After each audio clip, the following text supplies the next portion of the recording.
O ano ka ngayon, Erwin Tulfo? Puro ka kasi yabang. Ngayon, pahiya ka na naman. Tungkol dun sa video ni Gutesa na inilabas. Nako, supalpal ka ngayon kay Johnny Buduan, team leader ng mga ex-Marines.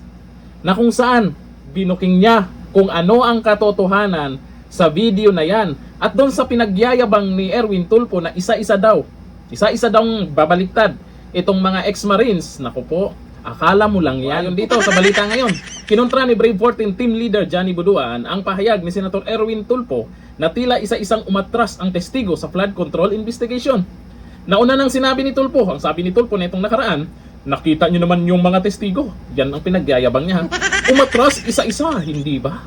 Sa kanyang social media post, iginiit ni Buduan na hindi sila umatras at nanatili umano ang kanilang paninindigan. Ang sabi ni Buduan, mahiya ka sa pinagsasabi mo. Meron kaming prinsipyo at paninindigan dahil mahal namin ang sambayanang Pilipino. Kasi yung Brave 14 ngayon, plus may 3 pa, kasama si Atty. Baligod, solid yan. Ang payag ni Buduan ay reaksyon sa desisyon ng Blue Ribbon Committee na ipaubaya na sa Office of the Ombudsman ang mga susunod na hakbang sa investigasyon. Sinabi ni Tulfo na mas mabilis. Umano ang makakamit ang accountability kung diretso na sa Ombudsman ang proseso.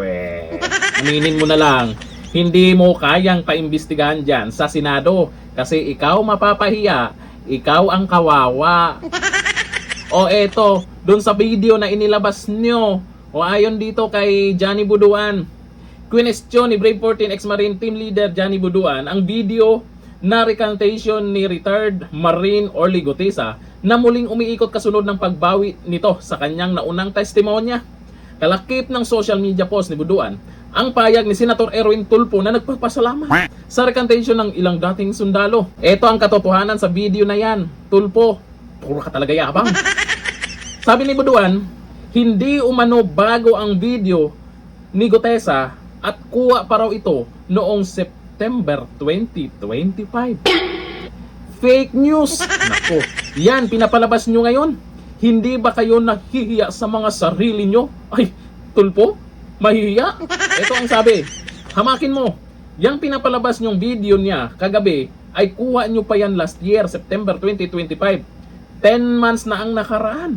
Nanawagan din si Buduan na huwag umanong linlangin ang publiko at sinabing naawa siya sa pamilya ni Gutesa. Itong si Tulfo, isa to sa sa dami ng senador isa ito sa talagang bawat galaw ngayon sa mga ex-Marines ay talagang nandyan siya. Nakatutok talaga siya. Kung ano yung mga nangyayari, number 1 na nag-iingay siya sa social media. Huwag kami, Tulfo. Kung ano yung sinasabi ng mga ex-Marines noon, nung una, kasama yung mga bumaliktad na yan, yun ang pinaniniwalaan namin. Hindi na mabubura yun. Kahit anong gawin mo, alam na namin ang galawan mo. Puro kayabangan. Pero pagdating sa korupsyon, ala naman. Hanggang dito lang. Thank you. Bye-bye.